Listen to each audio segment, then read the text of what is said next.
ದಿನಕ್ಕೊಂದ್ಸತಿ PG ಕಡೆ ಬಗ್ ನೋಡ್ಲಿಲ್ಲ ಅಂದ್ರೆ ಈ ಬಕಾಸ್ ಅವ್ರಿಗೆ ಸಮಾಧಾನನೇ ಇರಲ್ಲ ಅನ್ಸುತ್ತೆ.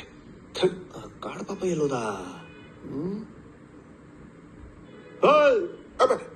ಸರ್ ಕರೆಕ್ಟ್ಲೆ ಬರ. ಈ ನನ್ ಮಗನ್ ಬೆಳ್ಳ ಹೊಡಿತಾ ಹೇಳಿ ಸರ್. ಯಾರೋ ನನ್ನ ಮಕ್ಕಳು ರೋಡಲ್ಲಿ ಹೋಗೋ ಹುಡುಗಿಯರಿಗೆಲ್ಲ ನಾಷ್ಟ ಆಯ್ತಾ ತಿಂಡಿ ಆಯ್ತಾ ಅಂತ ರೇಗಿಸ್ತಾ ಇರ್ತೀರಂತೆ. ನೀವೇನ್ ಕಸ್ತೂರಿ ವಂಶದವ್ರೇನು?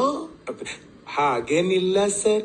ಏನು ಹುಡುಗಿಯರು ಸ್ನಾನ ಮಾಡದೆ ಹೋದ್ರೆ ಮಕ್ಕಕ್ ಸೋಪ್ ಹಾಕಿ ತಲೆಗೆ ಸೀಗೆಕಾಯಿ ಹಾಕಿ ಬೆನ್ನಿಗೆ ಕಲ್ ತಗೊಂಡು ಚೆನ್ನಾಗಿ ಉಜ್ಜಿ ಸ್ನಾನ ಮಾಡ್ತೀರೇನ್ರ ನೀವು?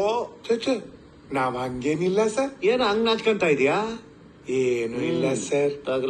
ತಗಲಾಕೋ ಪೋಕ್ಸೋ ಆಕ್ಟ್ ಆಗ್ಬಿಟ್ಟು ಒಳಗ್ ಜಡಿದ್ರೆ ನಾಚ್ಕೊಳ್ಳೋದಲ್ಲ, ಪಾಚ್ಕೊಳಕ ಆಗ್ಬಾರ್ದು. ಆಮೇಲೆ ಪರ್ಮನೆಂಟ್ ಆಗಿ ವರ್ಕೆ ಆಗಲ್ಲ ಈ ಬೇರೆ